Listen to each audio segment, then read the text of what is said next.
There is a road in Riverside, Connecticut named after a single house, not the other way around. The house came first, built in 1930, on a gated peninsula where the Long Island Sound wraps around three sides of the property. Eventually, the road took its name from the villa sitting at the end of it, Cedar Cliff, 13,163 square feet, 8 bedrooms, 14 bathrooms. 2.91 acres of private peninsula and an asking price of $100 million. None of that is the interesting part yet. This is a house with a gilded age past, a beach club buried in its history, and one family's name attached to it for 3 decades. A private beach sits at the base of the cliff. A deep water dock reaches into open water at the tip of it. Let's go find the interesting part. A 100-year-old villa on a private peninsula with a road named after it, and a beach club buried somewhere in its history. If that is the kind of property you want in your feed every week, hit subscribe. There is a lot more where this came from. Most Mediterranean-style villas at this price point were built to impress from the street. This one was built to disappear into its own peninsula. Terracotta roofs, cream stucco walls, pale blue shutters, and dormered windows.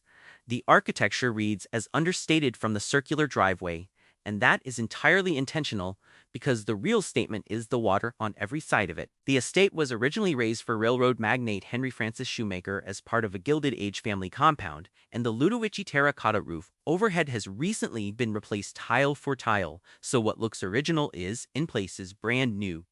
This house does not need to raise its voice to justify the price. From the air, the reason becomes obvious in about 4 seconds. There is almost no direction you can point the camera here without water in the frame.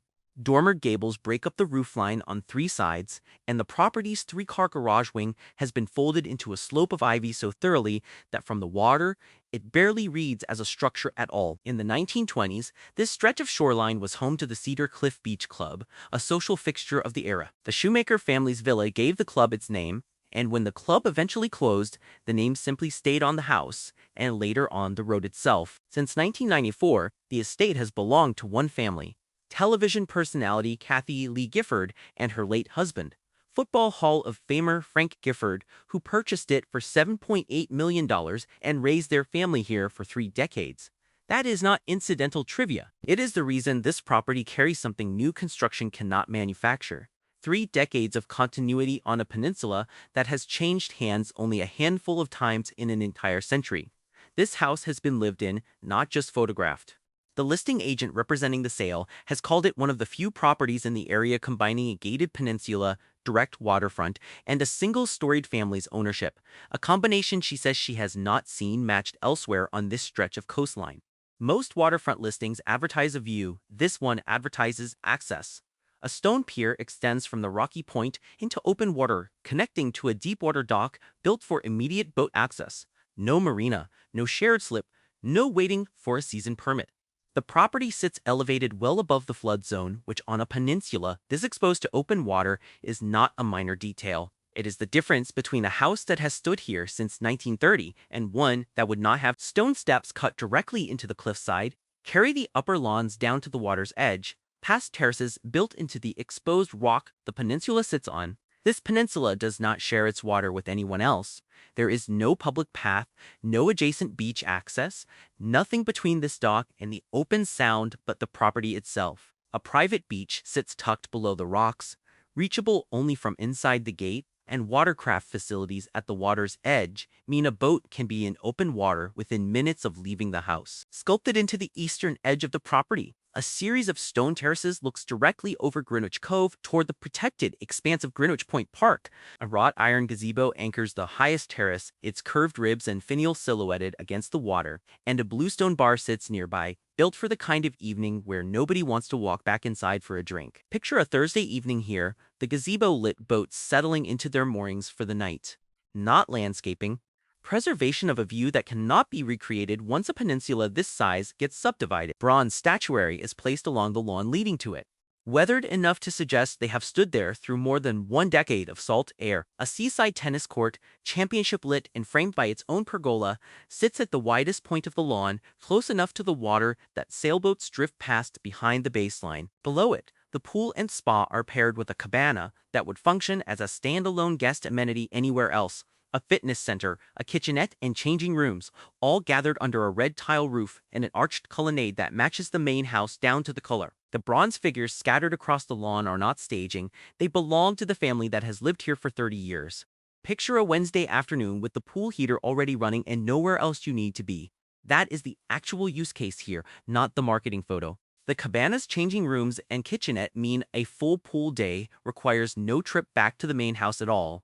Towels, food, and a shower are all handled steps from the water. The interiors blend pre-war craftsmanship with rooms clearly designed around the water outside them. Curved bay windows wrap an entire sunroom in glass. Arched French doors open the main living space directly onto the pool terrace, and a tartan-upholstered solarium looks out toward the mooring field beyond the lawn under a coffered, patterned ceiling. Soaring ceilings and intricate millwork run throughout the house, but every one of these rooms was oriented first toward a window and furnished second. On the rear terrace, a two-tiered stone fountain anchors two curved outdoor seating areas, each built around its own fire table, built for exactly the kind of evening this property was renovated for. A conservatory-style wing off the main living space adds a second layer of glass between the house and the lawn, so even on a cooler evening, the water stays visible without a single door needing to open. The formal dining room looks out over the same lawn that rolls toward the shoreline, furnished with antiques that have clearly lived in this house for years rather than been staged into it last month. But the room that actually tells you who lived here is down the hall, a wood-paneled game room with a full-size billiard table, built-in bookshelves stacked with decades of family photos and trophies, and framed USC football jerseys on the wall, numbers 16 and 24.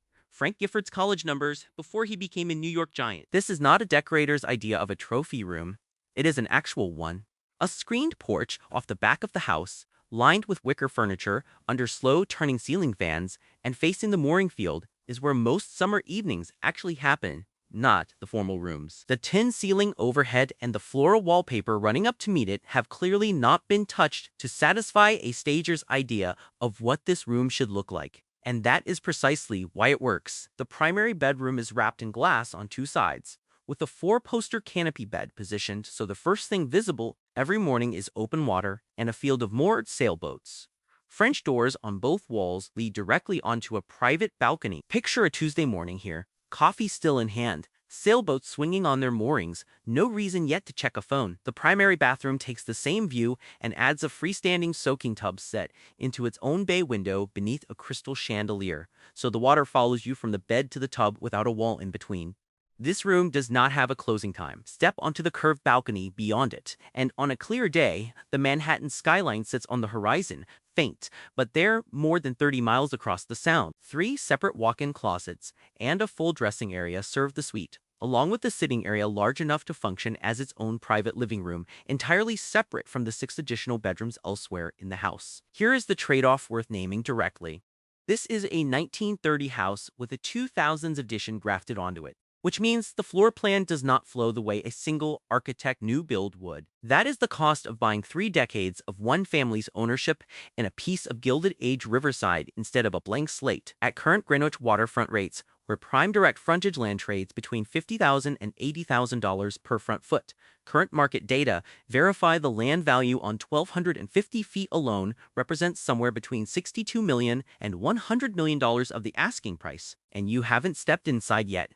From the pool deck, on a clear day, the towers of Manhattan are visible more than 30 miles across the water, proof that this peninsula is simultaneously private and less than an hour from Midtown, minutes from Westchester County Airport. Buyers at this level are rarely comparing square footage. They are comparing which peninsulas still exist to be bought at all. And on this stretch of the Connecticut coastline, this is close to the only one left. 13,163 square feet.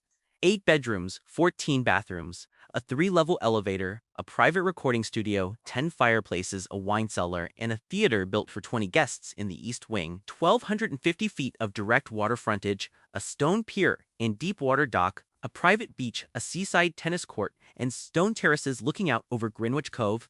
3 decades of one family's history and a Gilded Age history before that. $100 million for a peninsula that cannot be built again, and for the only stretch of this shoreline still carrying the name of the family who built it, the family who saved a beach club's memory, and the family who called it home for 30 years. All right, I want to know what you would use first. The dock, the tennis court, the game room, or that primary suite balcony with Manhattan on the horizon? Tell me in the comments, and if you want to see a property like this every week, make sure you're subscribed. We'll see you in the next one.